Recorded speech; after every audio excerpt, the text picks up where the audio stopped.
Este vídeo é produzido pelo professor Eduardo de Souza Lemos, o qual possui mais de 100 aprovações em concursos públicos de nível superior, especialmente os de auditor fiscal de tributos, de conselheiro substituto e de procurador do Ministério Público de Contas de diversos tribunais de contas do país.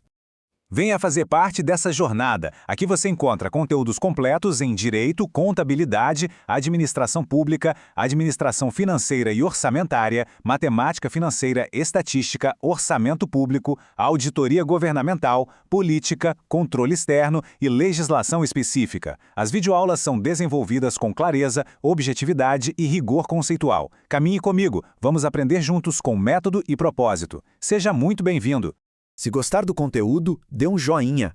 Aperte o sininho para ativar as notificações. Inscreva-se no canal, comente e compartilhe com os amigos. E aí, tudo certo? Hoje a gente vai mergulhar num tema que é simplesmente crucial para quem está de olho em concursos na área de controle, as normas da Intosai. Essa é a organização que basicamente dita as regras do jogo para a auditoria governamental no mundo todo. Então, se preparar para essa área significa dominar esse assunto. Vamos lá? Para a gente entender tudo direitinho, organizei nosso papo em 5 pontos-chave. Primeiro, vamos entender o porquê de existir auditoria pública. Depois, a gente fala da famosa Declaração de Lima e o pilar da independência. Em seguida, vamos ver as peças que compõem uma auditoria, os 3 tipos principais que existem e, para fechar, a base ética que segura tudo isso de pé. Bom, vamos começar pelo começo, né? Pela base de tudo. Para a gente entender o que é auditoria governamental, a primeira pergunta tem que ser por que ela é tão importante? O que faz dessa fiscalização uma peça tão fundamental para uma boa gestão do nosso dinheiro? Pois é, já parou para pensar nisso? Por que a gente não pode só confiar que o dinheiro público vai ser bem usado? Por que precisamos de todo um processo formal cheio de regras para fiscalizar isso? A resposta está na essência da relação entre quem governa e quem é governado. E aqui está o pulo do gato. A administração pública funciona na base da confiança. A sociedade entrega aos gestores a missão de usar o dinheiro de todo mundo para o bem de todo mundo. A auditoria, então, é a ferramenta que a gente tem para verificar se essa confiança está sendo honrada. Simples assim. Traduzindo isso para a vida real, a auditoria do setor público é quase um trabalho de detetive, sabe? O auditor vai lá, de forma organizada, coleta provas, analisa documentos e, no final, ele diz se a gestão pública está ou não jogando conforme as regras. É um pilar da transparência e do controle. Ok, então a gente já entendeu a razão de ser da auditoria. Agora, de onde vêm as regras desse jogo? É aqui que a gente precisa falar sobre um documento fundamental, a Declaração de Lima. Ela é o grande marco da independência na fiscalização. Pensa na Declaração de Lima como se fosse a Constituição da Auditoria Governamental. Foi lá em 1977 que esse documento estabeleceu os princípios que norteiam o trabalho dos órgãos de controle no mundo inteiro, inclusive os nossos tribunais de contas aqui no Brasil. É a base de tudo. Mas aí surge aquela pulga atrás da orelha, né? Se essas entidades fiscalizadoras, como os tribunais de contas, são parte do próprio Estado, como é que a gente garante que elas vão atuar de forma realmente independente? É uma pergunta excelente. E olha, a Declaração de Lima é super direta nesse ponto. Independência não se negocia. Ela precisa estar escrita na lei maior, na Constituição, a instituição tem que ser blindada contra qualquer pressão externa, e isso vale tanto para o órgão em si, quanto para cada auditor que trabalha lá. Beleza, já falamos do porquê e do pilar da independência. Que tal a gente desmontar o processo de auditoria para ver como ele funciona por dentro? Toda e qualquer auditoria no setor público, não importa qual, é formada pelos mesmos componentes básicos.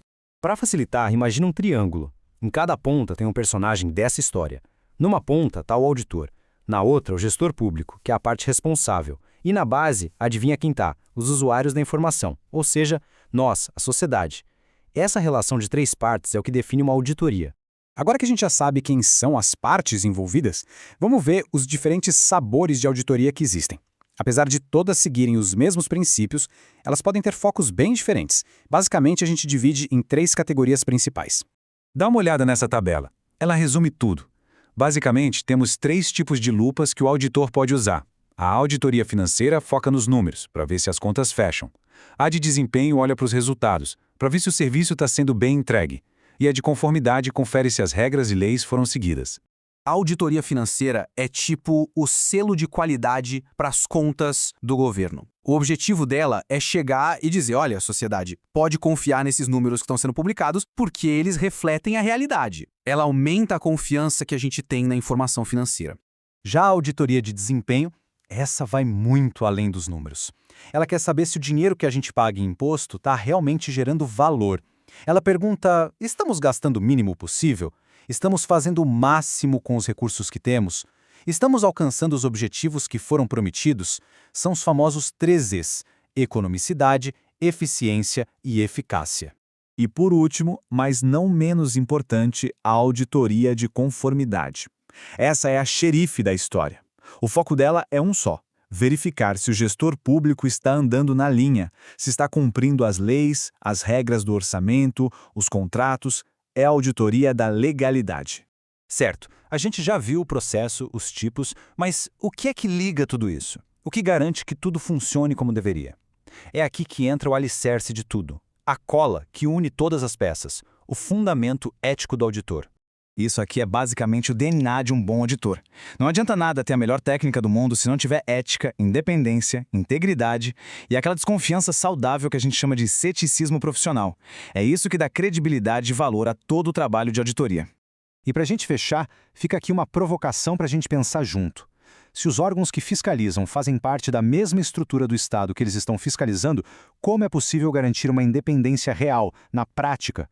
Manter esse equilíbrio delicado é, sem dúvida, o grande desafio diário da auditoria governamental e o segredo da sua legitimidade.